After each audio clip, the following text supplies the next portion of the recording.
The reason why it's not time for some people to find their purpose or to fulfill their purpose is because they are in the wrong place or the wrong environment or the wrong atmosphere.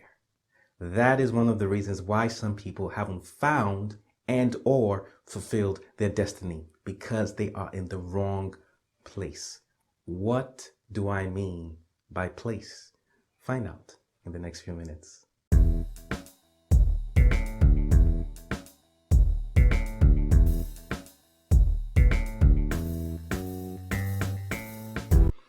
Hello, welcome again to part 9 of how to find God's specific will for your life.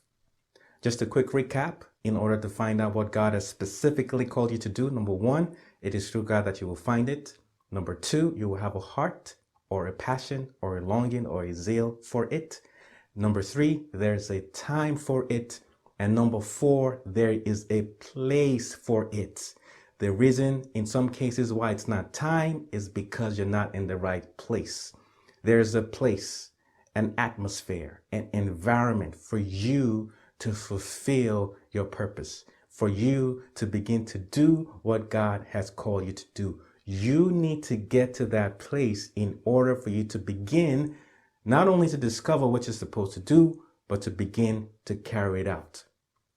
Furthermore, this place can be broken down into 2 kinds of places or 2 categories. These are, number 1, a spiritual place. Number 2, a physical place.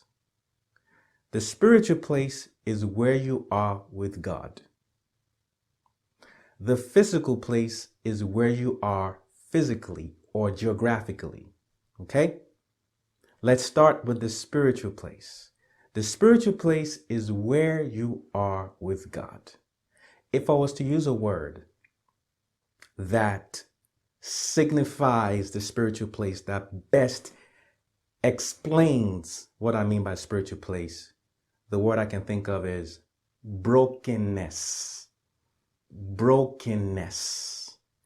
Oftentimes I like to say this: before you can get your big break in this case, meaning the specific thing you're supposed to do to fulfill it, define and fulfill it, before you can get your big break, sometimes you need to be broken big. Brokenness, that place with God where you're just in a state of humility, in a state of surrender, in a state of saying, God, you know what? I've done everything. I don't need anybody to tell me to stop doing all I'm doing because I am exhausted. I am tired. God, you take control. It's a place of surrender. Brokenness is that place where your stance with God changes from this to this. Brokenness. Moses was broken at the back of the desert. Joseph was broken as a slave in Egypt. Paul was broken in Damascus. Everybody gets to that point, that place where you're like, God, I'm done. I've tried it all. It hasn't worked. You're tired, you're exhausted, and you're like, God, you know what? I'm listening. A lot of us have to get to that place. Another example of that is the story of Jacob. We heard the story of him wrestling with an angel and not letting the angel leave until he was blessed. Something significant happened. It said that the angel touched the socket in his thigh.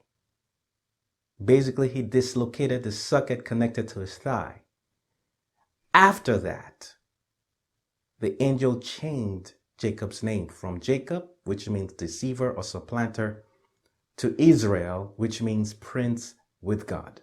Notice his name was changed, or should I say his calling was changed. His true calling was revealed to him after he was broken. And I like to say it this way: before God can reveal your work, God has to change your walk, meaning how you're living.